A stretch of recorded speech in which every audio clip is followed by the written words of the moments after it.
Hoje nós damos sequência à nossa série de exposições no livro de Atos dos Apóstolos. Hoje nós vamos ter como texto central o capítulo número 20 de Atos dos Apóstolos, do verso 1 ao verso 6. Portanto, abre a sua Bíblia nessa passagem.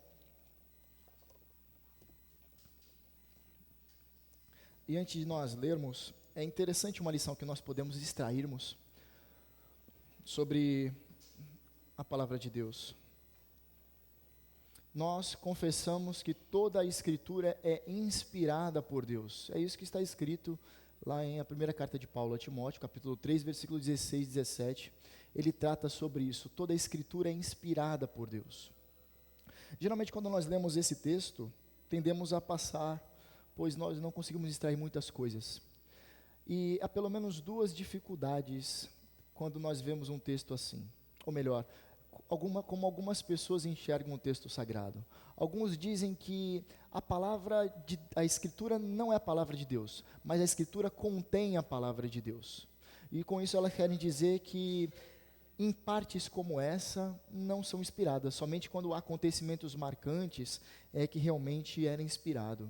Isso geralmente há muito nos centros acadêmicos, em círculos acadêmicos voltados para a teologia. Mas também há aqueles que dizem que a Escritura ela se torna a palavra de Deus no momento que faz sentido para nós. Também é outro equívoco. Geralmente as pessoas de linha carismática levam isso em consideração.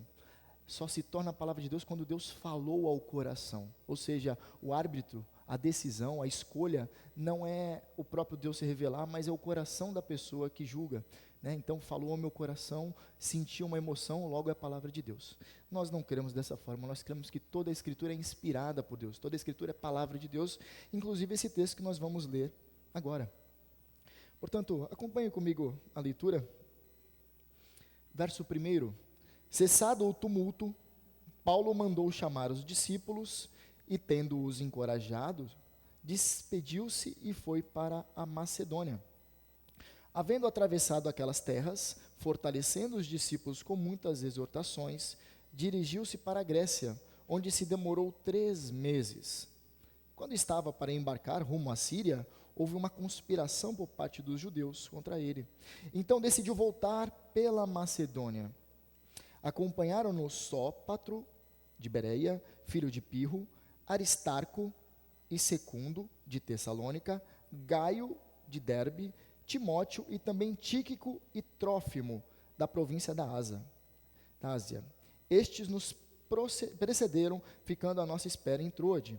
Depois dos dias dos pães sem fermento, navegamos de Filipos e em 5 dias nos encontramos com eles em Troade, onde passamos uma semana. Até aqui a palavra do Senhor. Vamos orar mais uma vez. Senhor, nós queremos declarar que esta é a Tua palavra, totalmente plenária, plena. A Escritura é a Tua palavra por completo. Nós cantamos a Tua palavra, nós oramos a Tua palavra, e agora nós acabamos de ler a Tua palavra. A Tua palavra inerrante, infalível, a Tua palavra que comunica-nos verdades eternas. Agora nós queremos pedir, Senhor, com a Tua graça, ilumina-nos o entendimento.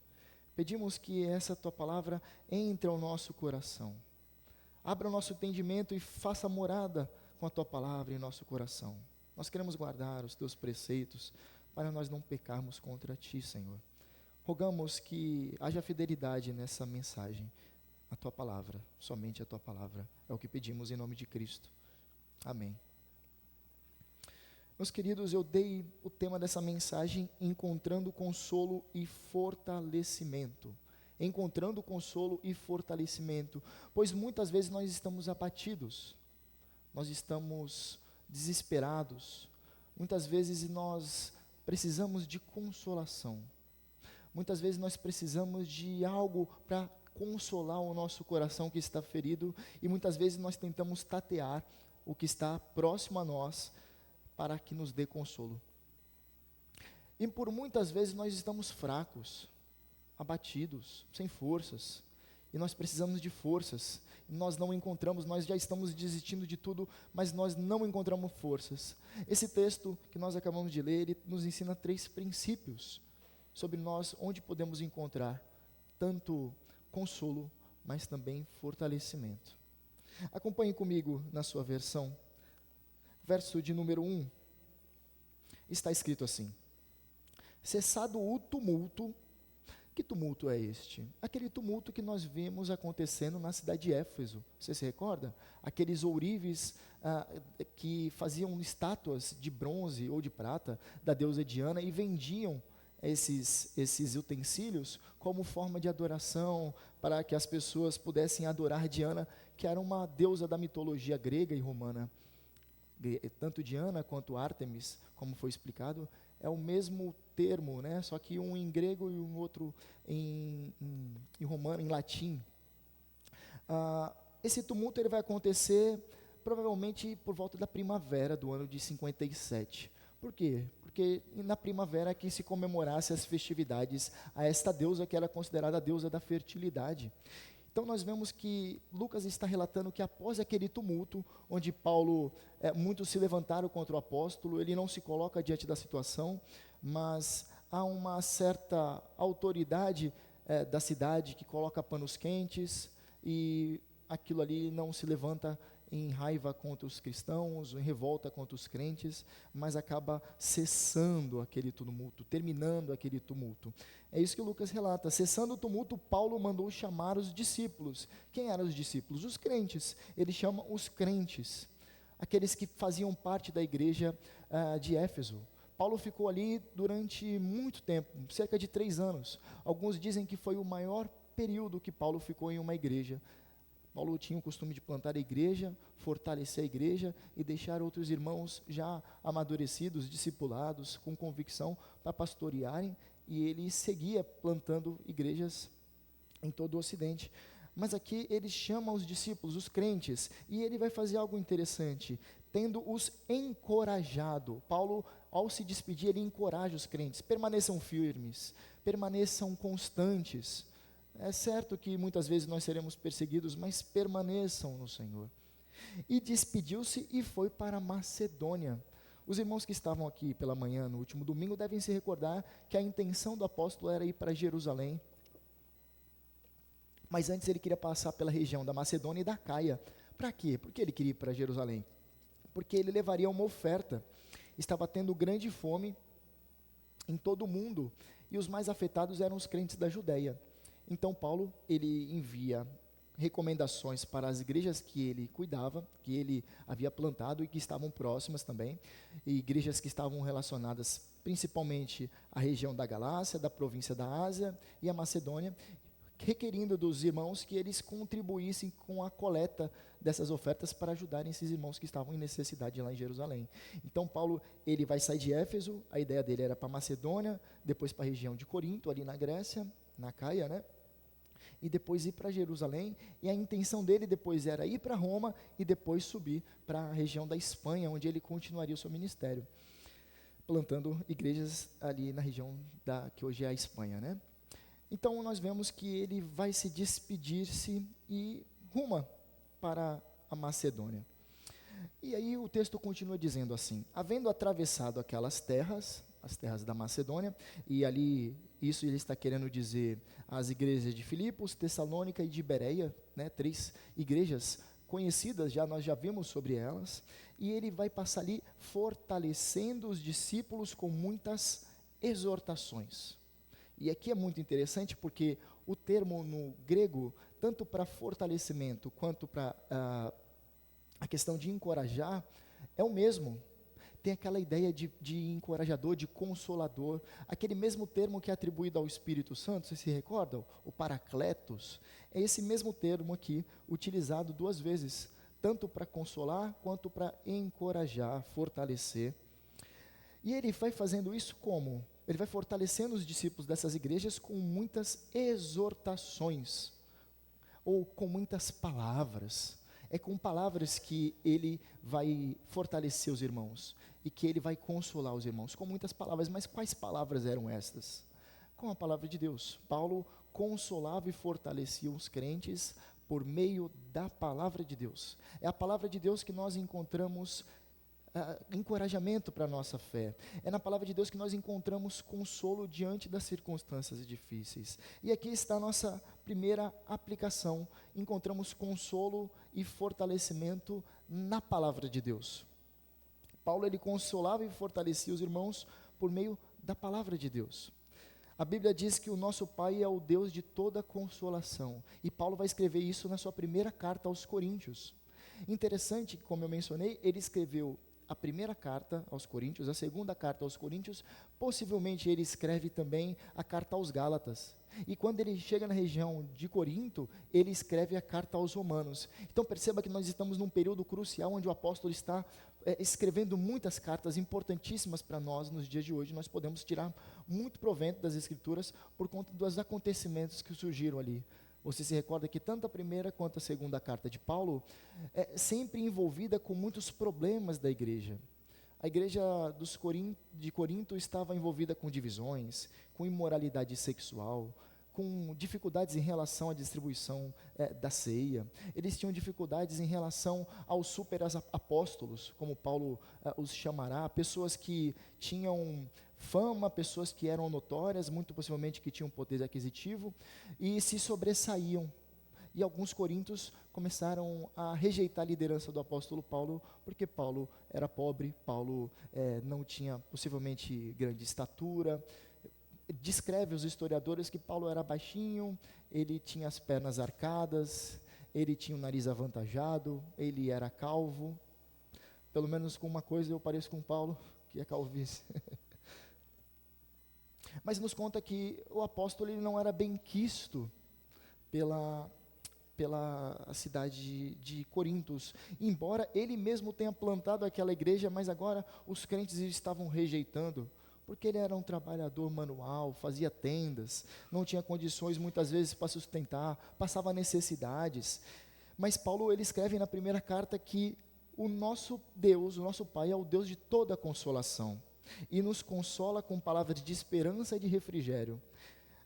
Por exemplo, meus irmãos, quando nós vemos a vida do apóstolo Paulo, quantas lágrimas, quantos sofrimentos, quantos açoites, quantas perseguições, quantas pessoas o abandonaram. E em nenhum momento Deus deixou ele desamparado, em nenhum momento Deus não estava com ele. Nós encontramos consolo e fortalecimento na palavra de Deus, porque Deus continua fazendo isso também na nossa vida. Ele fez isso na vida do apóstolo Paulo, nós vemos como o apóstolo sofria, mas ao mesmo tempo Deus nunca o desamparava, e ele escreve isso, que em todo o tempo Deus esteve com ele. Esse é o nosso consolo. Em meio às dificuldades, em meio àquilo que nos deixa abatidos, nós podemos buscar consolo na palavra de Deus. É a nossa fonte de consolo, é a nossa fonte de fortalecimento, é na Escritura. Quando nós estávamos começando o culto, e eu pedi para os irmãos abrirem suas Bíblias, e eu abaixei a minha cabeça, e eu comecei a escutar um barulho de folhear de páginas. Que barulho gostoso ouvir isso. Quando nós estamos expostos à palavra de Deus, a conforto, a refrigério em nosso coração, a esperança, nós estamos diante daquilo que é o nosso poço de fortalecimento, a palavra de Deus. Nós podemos também buscar consolo e fortalecimento ao lermos os Salmos. Os Salmos, Calvino dizia que era a anatomia da alma. Olha que profundo. Lá, irmãos do passado escreveram de próprio punho, ou muitas vezes através de um ditado, aquilo que estava no mais profundo da sua alma.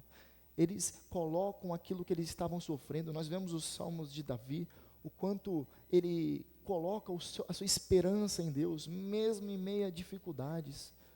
Então, meu querido, minha querida, se você tem passado por dificuldades, você tem se sentido fraco, com vontade de desistir de tudo, encontre encorajamento, encontre forças na palavra do Senhor. Nós podemos extrair o melhor de Deus, é através da sua palavra. Nós não temos mais visões, sonhos, nós não temos mais meios como Deus se comunicava no passado, como nós vemos em Hebreus capítulo 1, né? Outrora ele se comunicava por meio de várias formas, mas hoje por meio do Filho. E o Filho está revelado nas Escrituras. Nós podemos olhar para as Escrituras e extrairmos a voz de Deus, o direcionamento de Deus, a condução de Deus, o guia de Deus para nossas vidas. Amém? Essa é a nossa primeira aplicação. E o texto continua dizendo assim: Havendo atravessado aquelas terras, ou seja, a região da Macedônia, Paulo fortalecendo os irmãos, fortalecendo os discípulos com muitas exortações, ele dirige-se para a Grécia. E aqui, muito provavelmente, ele está fazendo referência à região da Caia, à igreja de Corinto. Ele está falando que lá ele vai se demorar durante 3 meses. Paulo, meus irmãos, ele se refere em uma das suas cartas, na verdade na segunda carta, no segundo capítulo, no primeiro verso, que uma das suas visitas foi uma visita dolorosa, uma visita onde o apóstolo chega entristecido com a igreja. É possível, meus queridos, que Paulo tenha escrito 3 cartas aos coríntios. 3 cartas, mas nós temos apenas 2, pois assim o Senhor quis que nós tivéssemos apenas 2. Mas essa visita foi uma visita dolorosa, Paulo relata.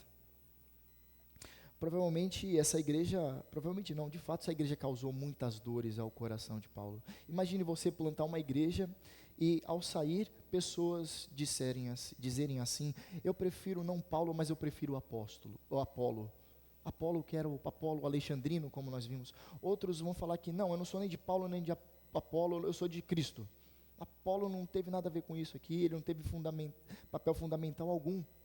Perceba aquilo que causava tristeza no coração do apóstolo. O apóstolo estava vivendo um momento tenso na sua vida, perseguições, agora os próprios filhos na fé dele o estavam rejeitando.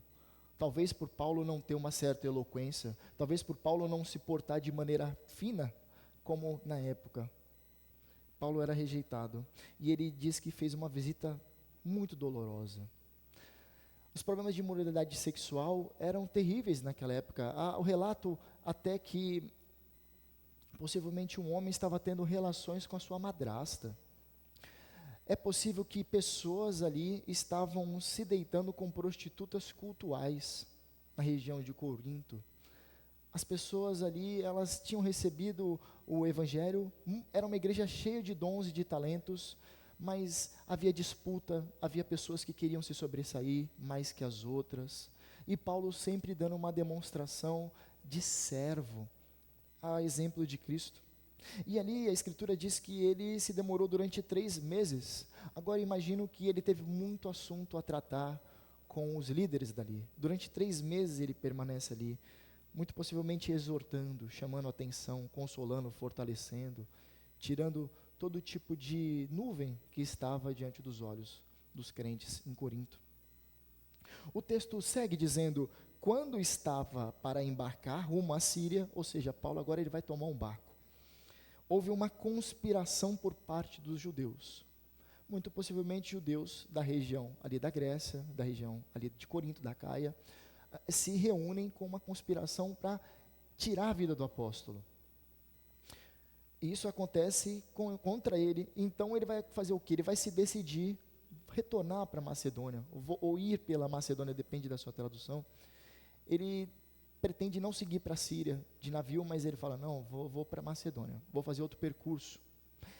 O texto diz que ele decidiu, ele colocou no seu coração uma decisão. E é um texto que diz que ele decidiu no Espírito, decidiu com o auxílio do Espírito, ou também ele decidiu somente no seu entendimento. E de qualquer forma, Paulo sempre era dirigido pelo Espírito Santo. Ele era um homem falho, mas em todo o tempo ele era conduzido pelo Espírito.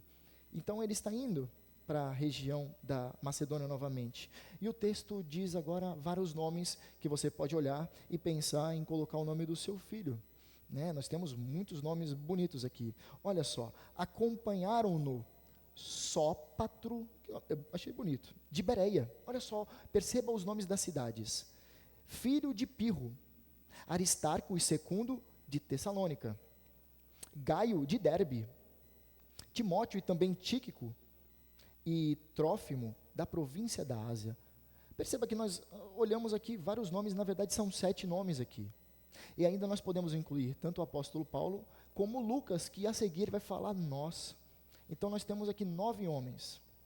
E esses homens, para que eles vão acompanhar o apóstolo? Você pode pensar, nossa, quantos homens e quantos nomes de cidades, qual necessidade Lucas coloca isso aqui?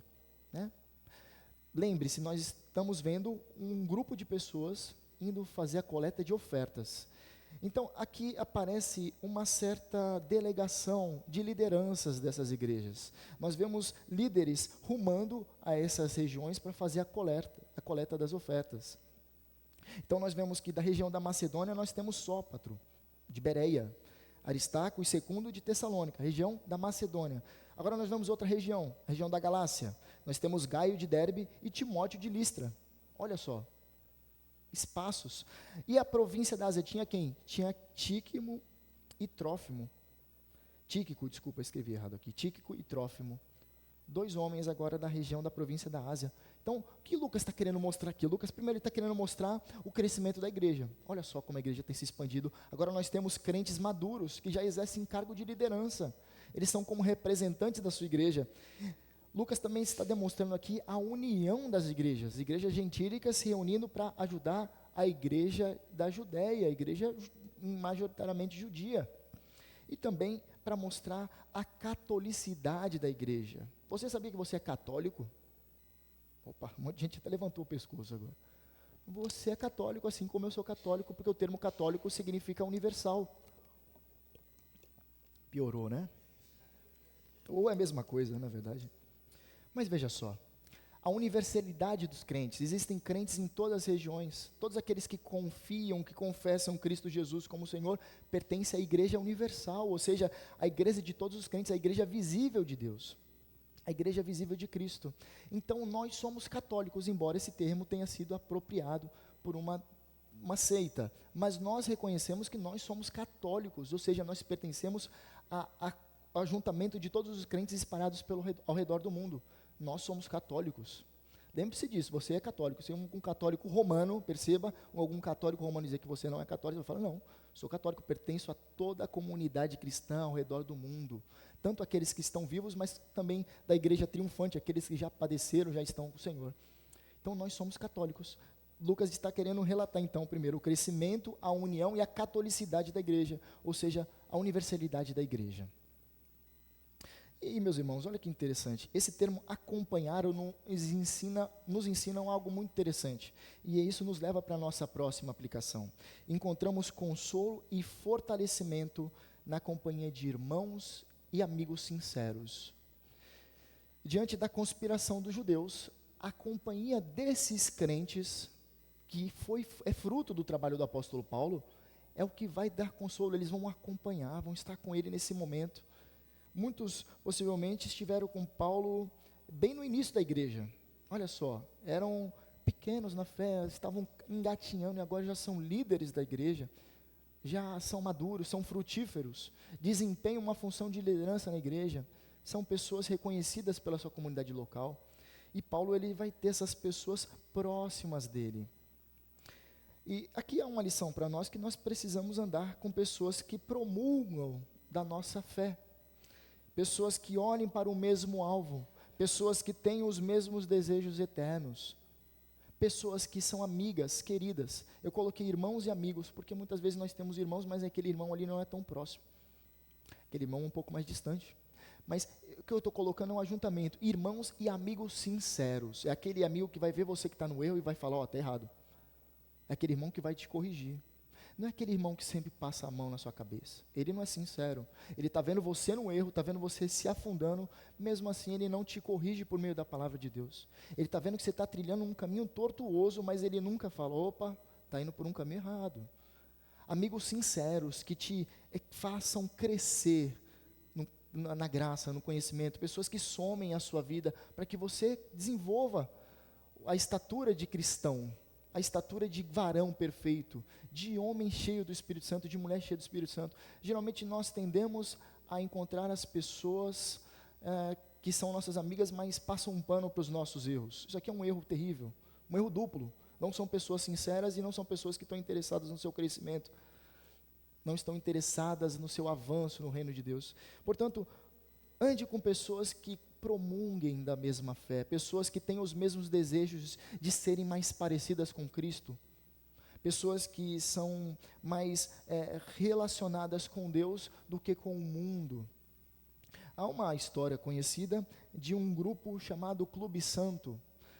Era um grupo de crentes que se reuniam na universidade com o intuito de buscar mais de Deus. Esses homens, eles planejavam métodos para eles alcançarem maior nível de santidade. Você tem pessoas assim à sua volta que te ajudem a ser mais santo? Nesse grupinho aqui nós temos pessoas que vão desenvolver-se ao ponto de esse grupo na Inglaterra se tornar um avivamento metodista. Entre eles ali estava John Wesley. John Wesley participava desse grupo santo, desse clube santo, dessas pessoas que desejavam crescer na santidade de Deus.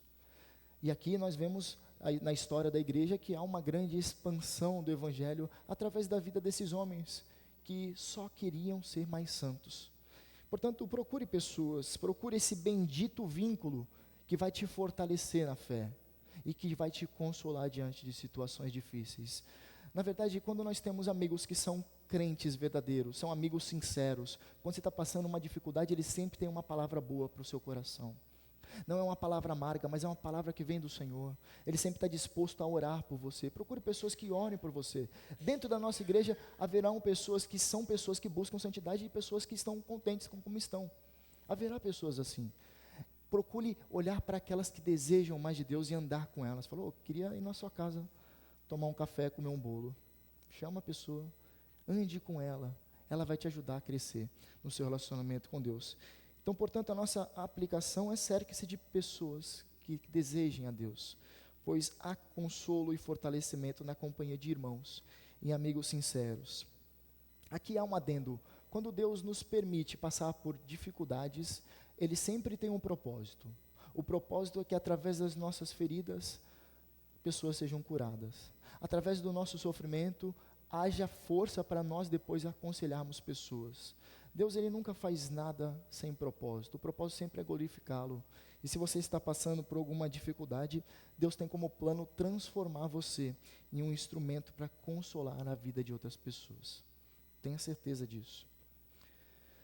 E nosso último ponto, o verso 15 diz que estes nos precederam. Estes quem? A delegação de crentes, de líderes, que foram à frente, está escrito aqui, nos precederam, foram primeiro e ficaram esperando Paulo e Lucas em Troade. Perceba, estes nos precederam. Esse termo aqui, esse pronome nos, apresenta o quê? Que Lucas estava inserido. Lucas, que é o autor.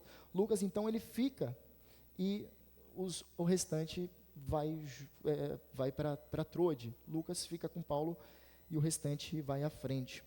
O verso de número 6, o nosso último verso, diz assim: depois dos dias dos pães sem fermento, navegamos de Filipos e em 5 dias nos encontramos com eles em Troade, onde passamos uma semana. E aqui há uma outra lição valiosíssima. Nós não poderemos passar despercebido desse termo aqui, dias dos pães sem fermentos.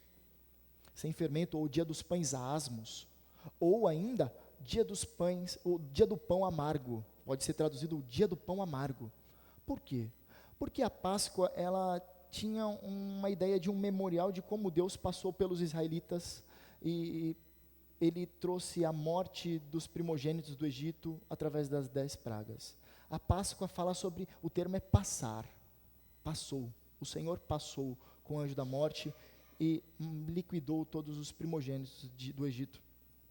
Mas quando nós falamos sobre as festas, a festa dos pães asmos, era uma festa que é comemorada até nos dias de hoje pelos judeus, porque Deus, ele fala, a instrução a Moisés é que as pessoas que tivessem pães, não tivessem fermento em seus pães, mantivessem sem levedura, sem fermentação, pois daqui a pouco eles vão embora, eles vão para Canaã, eles vão sair do Egito. E a festa dos pães asmos, eles nos ensinam 2 coisas, que havia aflição no tempo que os judeus estavam na região do Egito. Então, o que as festas judaicas fazem? Trazer à memória aquilo sobre o que Deus fez. É isso que as festas fazem. Aquilo que Deus fez, eles trazem novamente à memória. E eles trazem à memória aquilo que eles sofreram no Egito. Mas também, por não ter fermentação dos pães, a ideia de que a forma repentina como Deus os arrancou da escravidão que eles estavam no Egito e os levou para um outro local, o local onde mana leite e mel. É essa a ideia da festa do pão sem fermento. E mostra aqui que Lucas e Paulo, eles foram para essa festa judaica que os cristãos ainda comemoravam naquela época. Mas é curioso porque Paulo ele não vai com o intuito judaico. Paulo ele vai com o intuito cristocêntrico, cristológico. A ideia de que, bom, nós vamos comemorar porque nós sabemos que nós passamos por uma escravidão. Nós estamos debaixo do jugo do pecado, mas Cristo nos arrancou rapidamente desse jugo de escravidão e tem nos levado para o seu reino. Deus tem nos levado para o reino do seu Filho amado. Então, o que eles estão fazendo aqui é basicamente isso. Depois dos dias dos pães sem fermentos, que era na verdade o calendário judaico, ele está nos localizando, eles vão navegar para a região de Filipos, para a igreja de Filipos, aquela igreja que você se recorda, que iniciou através daquela mulher vendedora de púrpura, você se lembra? Aquele carcereiro, aquela moça que era adivinha, aquela comunidade ali rapidamente se tornou uma igreja e eles vão para lá. Eu não sei, possivelmente na casa de Lídia, que era onde que os crentes se reuniam, e eles vão para lá e eles vão celebrar o dia dos pães sem fermento. E eles depois vão para a região de Troade, onde vão passar durante uma semana. É curioso dizer que eles vão passar em Troade durante uma semana, porque eles devem ter encontrado um vento contrário, porque eles vão navegando. E nós vemos no capítulo 16, versículo 11, que a viagem da ida só durou 2 dias só que agora eles vão demorar 7, possivelmente por conta de um intempérie, por conta de alguma dificuldade na navegação. Bom, mas nós podemos tirar o que de proveito? Qual a nossa lição desse último ponto? Encontramos consolo e fortalecimento quando estamos reunidos como igreja. Como eu disse, a festa dos pães lembra a aflição, é o pão amargo. Lembra da aflição que eles sofreram no Egito e o modo como Deus os tirou apressadamente dali. Paulo ele compreendia que no ajuntamento da igreja, olha só que lindo, na celebração da nossa libertação, somos consolados e fortalecidos, assim como foram os israelitas, como são os israelitas toda vez que trazem a memória. Ou seja, na reunião da igreja, todas as vezes que nós nos reunimos como igreja, nós sempre trazemos a memória sobre o que Deus fez na nossa vida. Cristo nos libertou do jugo do pecado. Que maravilhoso, toda vez que nós estamos reunidos, nós somos fortalecidos e encorajados, porque Deus enviou o seu Filho para morrer em nosso lugar. Aquilo que era mais difícil já foi realizado. Aquilo, na verdade, mais difícil não, é um termo muito pobre. Aquilo que era impossível fazermos, Deus fez por nós ao enviar o seu Filho. Então, toda vez que nós nos reunimos, nós trazemos a memória sobre o que Cristo fez. E nós somos fortalecidos por meio disso. Nós somos encorajados a prosseguir na fé. Você que tem andado fraco na fé, você, quando está diante dessa verdade, você é revigorado. Portanto, meus irmãos, nós não devemos desprezar toda a oportunidade de renovação espiritual. Toda vez que nós nos reunimos como igreja, quando nós nos reunimos no domingo, que é o dia do Senhor, diante da palavra do Senhor, nós somos em comunidade encorajados, nós somos revigorados a prosseguir, somos fortalecidos a encarar aquilo que está diante de nós, pois o povo de Deus está reunido e Deus está no meio do seu povo. Maravilhoso, o Senhor está aqui nesta manhã, o Senhor está em nosso meio. No momento quando nós estamos louvando a Deus, a Bíblia diz que Deus habita no meio dos louvores do seu povo. Ou seja, quando nós estamos cantando, nós estamos entoando, o Espírito tem agido em nosso coração para prestarmos um culto, um louvor verdadeiro, genuíno, de coração ao Senhor. O Senhor está conosco. Quando nós estamos tomando a ceia, o Senhor está em presença no nosso meio. Em todo o tempo o Senhor está no nosso meio. Então, quando nós estamos reunidos como igreja, há fortalecimento e encorajamento. Portanto, nós não devemos desprezar os ajuntamentos, os compromissos que nós temos renovados quando nós estamos reunidos como igreja. Nós não devemos rejeitar isso. Na verdade, há uma orientação bíblica em Hebreus, o autor aos Hebreus, capítulo 10, versículo 25, diz que nós não devemos deixar de congregar.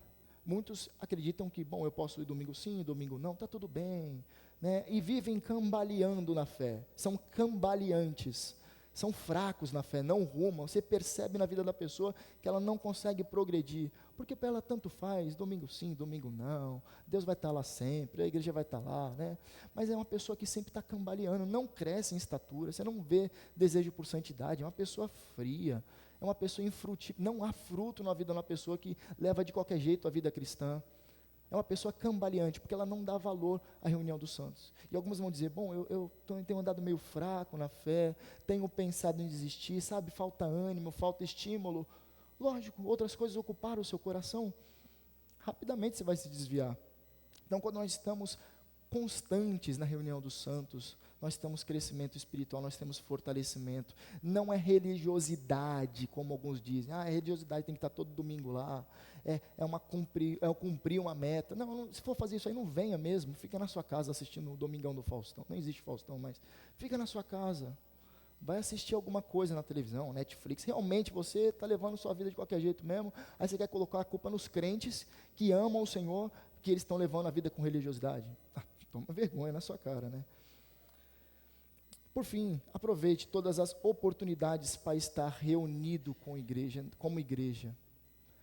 É lindo quando a igreja está reunida, tanto nos grupos familiares, quanto num culto de domingo, quanto em todo momento que a igreja se propõe a se reunir. É lindo o manifestar da presença de Deus. Meus queridos, essas são as nossas 3 aplicações. Nós encontramos primeiro encorajamento e fortalecimento na palavra de Deus. Portanto, leia a sua Bíblia, não a deixe empoeirando em cima da estante. Encontramos consolo e fortalecimento na companhia de irmãos e amigos sinceros. Portanto, ande com pessoas santas, pessoas que desejam mais do Senhor. E também encontramos consolo e fortalecimento quando estamos reunidos como igreja, quando estamos no meio do povo de Deus. Essas são as aplicações de Deus para nós nessa manhã. Vamos orar?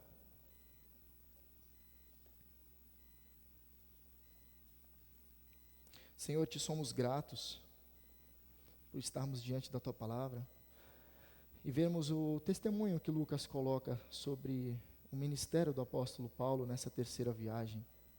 Como esse homem suportou tantas dificuldades, nós temos certeza que o Senhor também pode nos fortalecer. Nós temos convicção que o Senhor é o mesmo Deus ontem, hoje e eternamente. Nós temos convicção que é o Senhor que direciona a nossa vida, é o Senhor que guia-nos, mesmo em caminhos difíceis, mas em todo tempo o Senhor tem o propósito de nos aperfeiçoar a imagem de Cristo. Nós queremos te pedir, Senhor Deus, que façamos dessas aplicações um guia para nossas vidas, entendendo que podemos extrair encorajamento, consolação, esperança da Tua palavra, entendendo que quando nós nos cercamos de crentes verdadeiros, genuínos, que amam o Senhor, nós também somos fortalecidos por meio dessa companhia santa, desse vínculo precioso. E por fim, Senhor, nós reconhecemos, através da Sua palavra também, que nós recebemos encorajamento e fortalecimento quando nós estamos reunidos como igreja, com o mesmo alvo, com o mesmo desejo, com o mesmo foco. É isso, Senhor, que tem para nós, é isso que o Senhor tem para nós. Nós agradecemos por esses meios que o Senhor nos dá, para onde a Tua graça venha transbordar sobre nós. Nós pedimos, Senhor Deus, aplique isso ao nosso coração, para que seja verdade também em nossa vida. E é em nome de Cristo que nós oramos. Amém.